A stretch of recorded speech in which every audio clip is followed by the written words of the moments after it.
Assalamualaikum warahmatullahi wabarakatuh. Perkenalkan, nama saya Mariani dengan NIM 2311101028.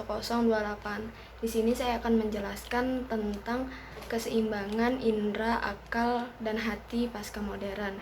Yang pertama yaitu keseimbangan indera, akal, dan hati. Keseimbangan indera, akal, dan hati merupakan konsep penting dalam banyak tradisi dan filosofi, termasuk dalam ajaran agama, filsafat, dan spiritualitas. Tiga komponen ini sering dianggap sebagai bagian penting dari kompleksitas manusia. Keseimbangan antara ketiga komponen ini sangat penting untuk mencapai kehidupan yang harmonis. Indra, yaitu sebagai alat untuk mengenal dunia luar, perlu dipergunakan dengan bijaksana agar tidak terjebak dalam hawa nafsu semata. Akal, yaitu memainkan peran penting dalam proses pengolahan informasi yang diterima melalui indera, sehingga dapat dijadikan landasan bagi pengambilan keputusan yang tepat. Sementara hati, dengan kepekaannya terhadap perasaan dan intuisi, juga memiliki peran yang tak kalah penting dalam membimbing manusia dalam menghadapi berbagai situasi kehidupan. Keseimbangan antara indera, akal, dan hati menciptakan integrasi aspek-aspek kognitif, emosional, dan sensorik dalam pengambilan keputusan dan tindakan. Indera memberikan input sensorik dalam pengalaman langsung, akal memberi kemampuan berpikir logis dan analitis, sementara hati menyumbangkan aspek emosional dan intuisi. Dalam konteks filsafat, keseimbangan indera, akal, dan hati sering dijelaskan dalam upaya mencapai kebijaksanaan atau kearifan.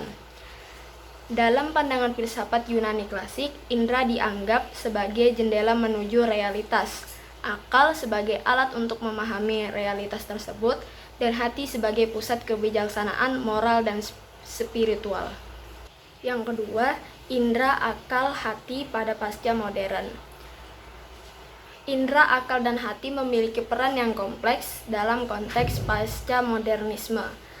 Pasca modernisme adalah periode setelah modernisme, di mana terjadi pergeseran dalam cara pandang, nilai-nilai, dan struktur sosial. Dalam konteks ini, peran indera, akal, hati menjadi sangat penting dalam membentuk pemahaman baru terhadap realitas yang berkembang. Dalam konteks pasca modern, indera bisa diinterpretasikan sebagai media dan teknologi modern yang memengaruhi cara kita berinteraksi dengan dunia.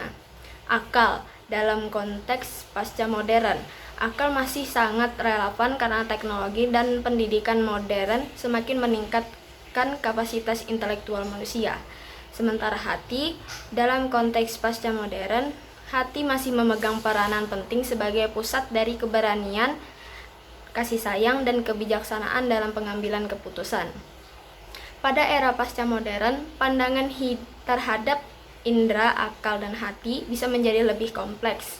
Masyarakat cenderung mengakui keberagaman pengalaman dan pandangan dunia. Pendekatan pasca modern menekankan nilai-nilai personal, kebebasan berekspresi, dan penerimaan terhadap kompleksitas manusia. Dengan keseimbangan yang baik antara indera, akal, dan hati, kita dapat menghadapi era pasca modern dengan kemampuan untuk menyesuaikan diri, belajar, dan berkembang dalam menghadapi dinamika perubahan yang terjadi. Itu saja yang dapat saya jelaskan. Mohon maaf apabila ada kesalahan. Saya akhiri. Wassalamualaikum warahmatullahi wabarakatuh.